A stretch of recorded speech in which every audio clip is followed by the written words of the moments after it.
शाम का समय था। बारिश हो रही थी। इस किताब के दोनों लेखक पहली बार मिलकर चर्चा कर रहे थे टोक्यो में। तभी पहली बार इस किताब के बीज बोए गए। इससे पहले कई बार हम दोनों ने एक दूसरे की किताबों को पढ़ा था, लेकिन यह पहली ही बार था जब हम एक दूसरे से मिल रहे थे।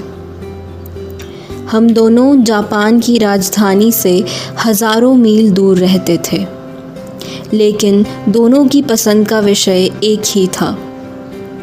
शायद यही वजह थी कि हम उस रोज़ मिल रहे थे। उस मुलाकात की वजह से ही इस किताब का निर्माण हुआ है।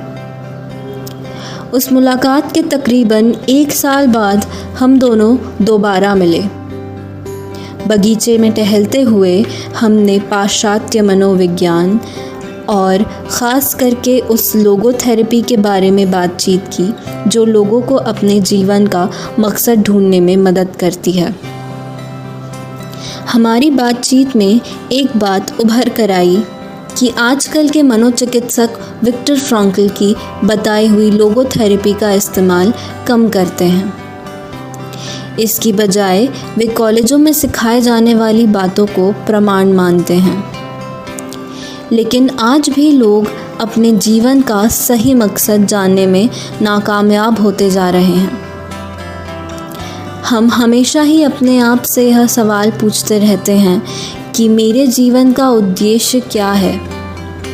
क्या ज़्यादा से ज़्यादा साल ज़िंदा रहना ही जीवन का लक्ष्य है, या इससे भी बड़ा और इससे अलग कोई और उद्देश्य है? कुछ लोगों को यह पता होता है कि उन्हें क्या चाहिए और वे उस लक्ष्य को प्राप्त करने के लिए ही जीते हैं, जबकि कुछ लोग हमेशा दुविधा में जीते रहते हैं। ऐसा क्यों होता है?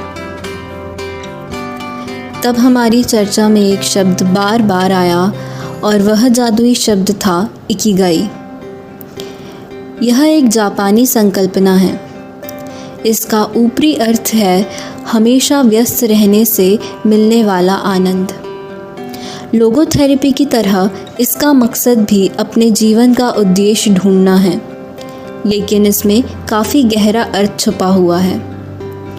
इकिगाई शब्द जापान के लोगों की लंबी आयु का रहस्य बताता है। ओकिनावा जैसे शहर में रहने वाले लोगों का आयुर्मान काफ़ी ज़्यादा होता है। यहाँ पर प्रति 1 लाख लोगों में से 24.55 लोग 100 साल से ज़्यादा उम्र के पाए जाते हैं।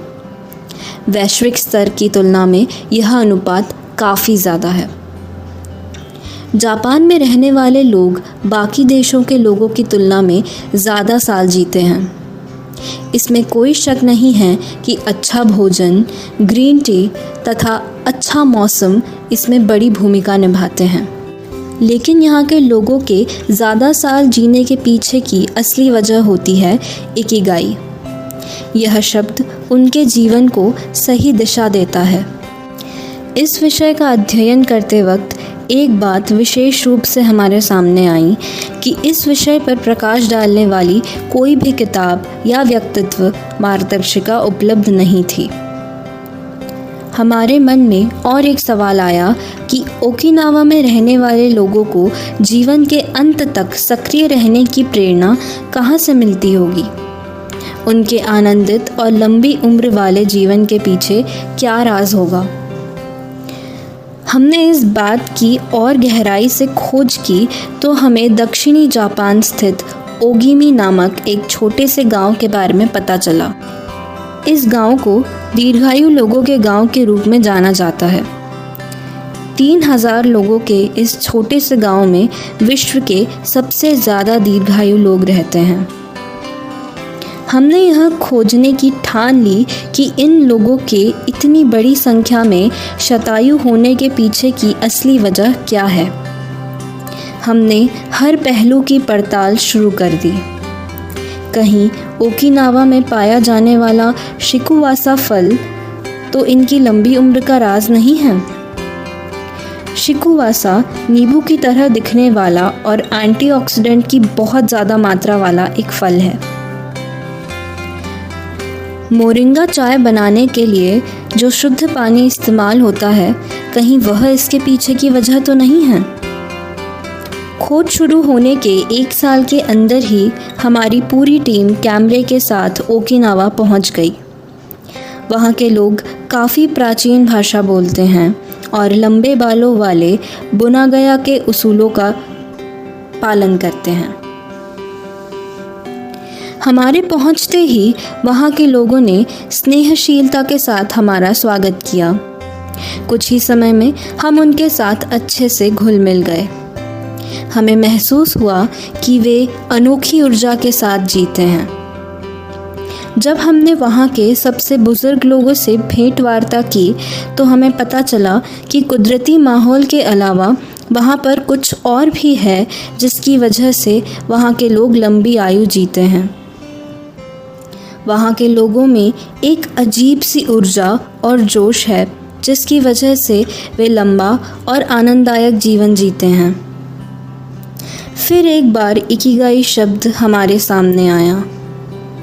हमने वहाँ के लोगों से पता करने की कोशिश की कि इकिगाई का मतलब क्या है, इसका असली अर्थ क्या है और इससे क्या फ़ायदा होता है। हमें और एक बात सुनकर झटका लगा कि दूसरे विश्व युद्ध के वक्त इसी गांव पर हमला हुआ था और 200 लोग मारे गए थे।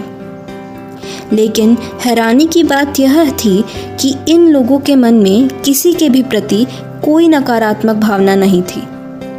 उल्टा वे सकारात्मक सोच और इचारिबो चोड़े के आधार पर जीवन जी रहे थे। इचारिबो चोड़े का अर्थ है सभी के साथ भाई की तरह बर्ताव करें। जिन लोगों से आप कभी ना मिले हों उनके बारे में भी यह मान कर जिएं कि वे आपके भाई हैं। ओगिमी लोगों के आनंददायक जीवन के पीछे का पहला राज जो हमें मिला वह था उनका सामाजिक जीवन। वे लोग काफ़ी पहले से ही संघ भावना के साथ और अपनेपन से जीवन जीते आए हैं। वे लोग हमेशा एक दूसरे के साथ प्यार से पेश आते हैं और एक दूसरे की मदद करते हैं।